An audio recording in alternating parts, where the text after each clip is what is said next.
जय हिंद साथियों, स्वागत है आपका self study classes YouTube channel और ऐप में। दोस्तों, अभी तक अगर आपने सेल्फ स्टडी क्लासेस का ऐप डाउनलोड नहीं किया तो ऐप जरूर डाउनलोड कर लें। दोस्तों, आप हिंदी साहित्य का संपूर्ण कोर्स, टीजीटी पीजीटी का मॉडल पेपर, हिंदी साहित्य की 3000 प्रश्नों की टेस्ट सीरीज, इनको आपको दोस्तों इसमें एडमिशन आप ले सकते हैं कम से कम प्राइस में। ठीक है, तो आज जो तो हम डाउट्स वाले प्रश्नों को पढ़ने वाले हैं जो हमेशा एग्जाम में आते हैं। तो यहां पर बिल्कुल आपको ध्यान से सुनना है। आपसे एक प्रश्न पूछा जाता है कि उर्वशी के रचनाकार कौन है। डाउट्स नंबर 1, उर्वशी के रचनाकार कौन है। तब आपके मन में एक डाउट्स रहता है कि ये तो दिनकर की रचना है। ठीक है, एक डाउट्स रहता है। लेकिन दोस्तों, आपको पता है कि एक रचना जयशंकर प्रसाद की भी उर्वशी है। ठीक है, यहां पर दोनों विकल्प आपको दिए गए हैं। ठीक है, आपके विकल्प में ऐसे दोनों विकल्प नहीं दिए जाएंगे। जब आपका प्रश्न परीक्षा में पूछा जाएगा एक ही विकल्प आएगा। तो यहां पर डाउट्स में नहीं रहना। आपको क्या करना है, यहां पर अगर दिनकर ऑप्शन में आता है तो आप दिनकर लगाइए, और जयशंकर प्रसाद आता है तो जयशंकर प्रसाद लगाइए। क्योंकि उर्वशी की रचना दोस्तों जयशंकर प्रसाद ने सबसे पहले की थी, फिर बाद में की थी दिनकर ने। और दिनकर को एक रचना के लिए दोस्तों क्या मिला था, उर्वशी के लिए ज्ञानपीठ पुरस्कार भी इन्हें मिला था। कब मिला था? 1972 में। ठीक है, तो ये चीज आपको याद रख लेना। यानी कि उर्वशी रचना इन दोनों रचनाकारों की भी, मतलब उर्वशी नाम से इन दोनों की रचना है। ठीक है, डाउट्स नंबर 1 आपका क्लियर। डाउट्स नंबर 2 देखते हैं दोस्तों, हिंदी का पाणिनि किसे कहा जाता है।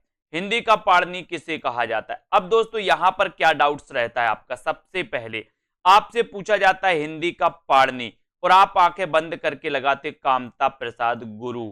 ठीक है, जबकि क्वेश्चन ऐसा नहीं है। हिंदी का पाणिनि आपसे पूछा है अगर, तो आपको लगाना किशोरी दास वाजपेयी। अगर हिंदी का पाणिनि आपसे पूछा है तब आपका उत्तर होगा किशोरी दास वाजपेयी। लेकिन अगर यहां पर आपसे पूछा कि हिंदी व्याकरण का पाणिनि, अगर आपसे हिंदी व्याकरण का पाणिनि पूछा है तो आप क्या लगाओगे, कामता प्रसाद गुरु।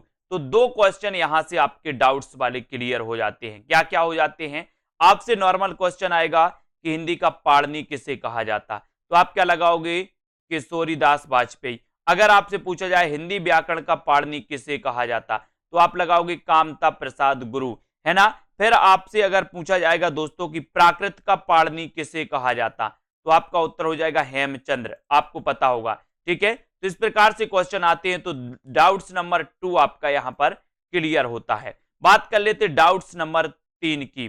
प्रयोगवाद शब्द का सबसे पहले प्रयोग किसने किया। अब यहां पर क्या डाउट्स रहता है दोस्तों, ये डाउट्स रहता है कि प्रयोगवाद का जब प्रवर्तन या प्रयोगवाद के जब प्रवर्तक अज्ञेय माने जाते हैं, तो प्रयोगवाद शब्द का सबसे पहले प्रयोग भी किसने किया होगा, अज्ञेय ने। ऐसा आप मान बैठते अगर आपने नहीं पढ़ा तो। लेकिन आपको पता होनी चाहिए कि प्रयोगवाद शब्द का सबसे पहले प्रयोग किया था किसने, नंद दुलारी वाजपेयी ने। सबसे पहले प्रयोग किया था इस प्रयोगवाद का किसने, नंद दुलारी वाजपेयी ने। लेकिन अगर यहां क्वेश्चन पूछा जाता है कि प्रयोगवाद के प्रवर्तक कौन है, तो आप लगाओगे क्या, अज्ञेय। प्रयोगवाद के प्रवर्तक कौन है, तो अज्ञेय। प्रयोगवाद शब्द का सबसे पहले प्रयोग किसने किया, तो आप लगाओगे नंद दुलारी वाजपेयी। ठीक है, तो डाउट्स नंबर 3 आपका यहां से क्लियर हो जाता है। बात करते हैं दोस्तों डाउट्स नंबर 4 की।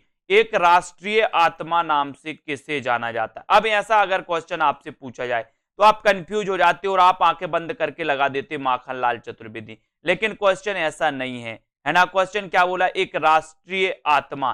तो राष्ट्रीय आत्मा अगर आपसे पूछा जाता तो आपका उत्तर होगा राजा राम शुक्ल, है ना। अगर आपसे पूछा जाएगा एक राष्ट्रीय आत्मा नाम से किसे जाना जाता, तो आप लगाते राजा राम शुक्ल। अगर आपसे पूछा जाता कि एक भारतीय आत्मा नाम से किसे जाना जाता, तो आप क्या लगाते दोस्तों, माखनलाल चतुर्वेदी।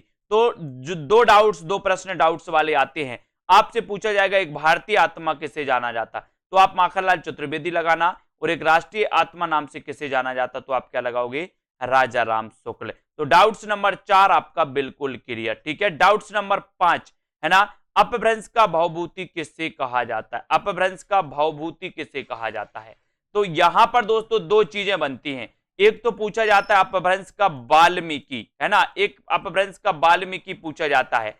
तो अपभ्रंश का वाल्मीकि और अपभ्रंश का भवभूति, यहां पर आपको कंफ्यूज हो जाता है कि अपभ्रंश का वाल्मीकि किसे कहा जाता है, अपभ्रंश का भवभूति किसे कहा जाता है। तो याद रख लेना, अपभ्रंश का भवभूति कहा जाता है दोस्तों पुष्पदंत को। अब हमें काय की भभूति लगाना है, बोले सर हम पुष्प की भभूति लगाएंगे, है ना। तो आपसे पूछा जाएगा अपभ्रंश का भवभूति किसे कहा जाता, तो आप उत्तर लगाओगे पुष्पदंत। लेकिन अगर आपसे पूछा जाए कि अपभ्रंश का वाल्मीकि किसे कहा जाता, तो आप क्या लगाओगे, स्वयंभू, है ना। बोले हम तो स्वयं वाल्मीकि हैं, स्वयं वाल्मीकि, तो स्वयं से स्वयंभू और वाल्मीकि से वाल्मीकि। तो अपभ्रंश का वाल्मीकि स्वयंभू, अपभ्रंश का भवभूति पुष्पदंत। ठीक है, तो यहां पर दोस्तों हमने 5 प्रश्नों के जो डाउट्स थे उनको क्लियर किया। ऐसे ही बहुत सारे वीडियो आएंगे, क्लियर किए जाएंगे, और ऐसे ही डाउट्स दोस्तों हमारे ऐप सेल्फ स्टडी क्लासेस पर किए जाते हैं। जितने भी हमारे स्टूडेंट्स रहते हैं उनके ऐसे ही दोस्तों डाउट्स क्लियर किए जाते हैं। तो आप भी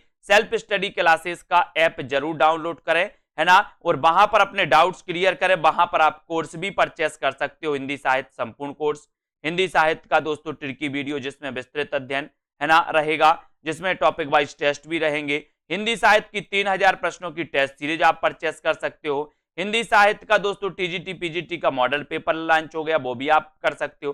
ठीक है, तो इसी प्रकार से आप जुड़े रहें, अपना अध्ययन करते रहें, और बहुत सारे ऐसे ही डाउट्स हम क्लियर करते रहेंगे, और आप वीडियो को शेयर जरूर करते रहें। ठीक है, आज के इस वीडियो के लिए बस दोस्तों इतना ही। वीडियो को लाइक, चैनल को सब्सक्राइब जरूर करें। जय हिंद।